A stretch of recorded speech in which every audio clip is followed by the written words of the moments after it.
মেলা চলাকালীন সময়ে দিনে ও রাতে ঢাকা বিশ্ববিদ্যালয় এলাকায় কোনো ভারী যানবাহন প্রবেশ করবে না। এই রাস্তার ম্যানেজমেন্ট করা হবে, কখনো বন্ধ কখনো খোলা হবে। আমরা ঢাকাবাসীর প্রতি অনুরোধ করতেছি, যারা মেলা আসবেন তারা যেন এসে মেলার গেট পর্যন্ত যানবাহন থেকে নামার অপেক্ষা না থেকে আগেই নেমে একটু হেঁটে প্রবেশ করলে মেলায় অন্যান্য ব্যক্তিরা সহজেই প্রবেশ করতে পারবেন। মেলায় বিশুদ্ধ পানি, খাবার পানি বিতরণের ব্যবস্থা থাকবে।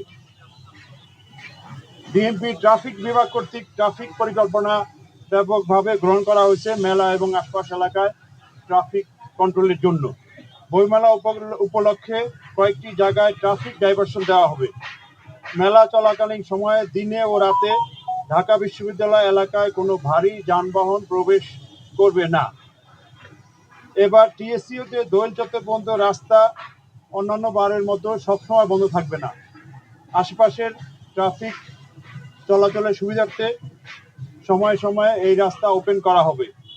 আগত দর্শনার্থীদের সংখ্যা বিবেচনা করে এই রাস্তার ম্যানেজমেন্ট করা হবে, কখনো বন্ধ কখনো খোলা হবে।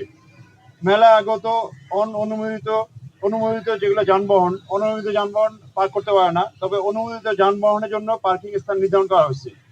পার্কিং এলাকায় যানবাহন সুশৃঙ্খলভাবে প্রবেশ এবং বাইর নিশ্চিত করতে প্রয়োজনীয় ব্যবস্থা ট্রাফিক বিভাগ গ্রহণ করেছে। নো পার্কিং জোনে কোনো গাড়ি পার্ক করা যাবে না। তিন নেতার মাজার গেট ও টিএসসি রাজু ভাস্কর্য এলাকায় ব্যারিকেড এবং ডাইভারশন দেওয়া হবে।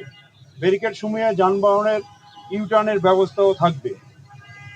আমরা ঢাকাবাসীর প্রতি অনুরোধ করতেছি, যারা মেলা আসবেন তারা যেন এসে মেলার গেট পর্যন্ত যানবাহন থেকে নামার অপেক্ষা না থেকে আগেই নেমে একটু হেঁটে প্রবেশ করলে মেলায় অন্যান্য ব্যক্তিরা সহজেই প্রবেশ করতে পারবেন।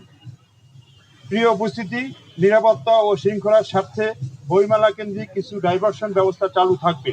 বিশ্ববিদ্যালয় এলাকায় বসবাসকারী শিক্ষক, ছাত্র, কর্মকর্তা, কর্মচারীগণ সেসব ট্রাফিক নির্দেশনা অনুসরণ করে আমাদের ডিএমপি ট্রাফিককে সহযোগিতা করবেন।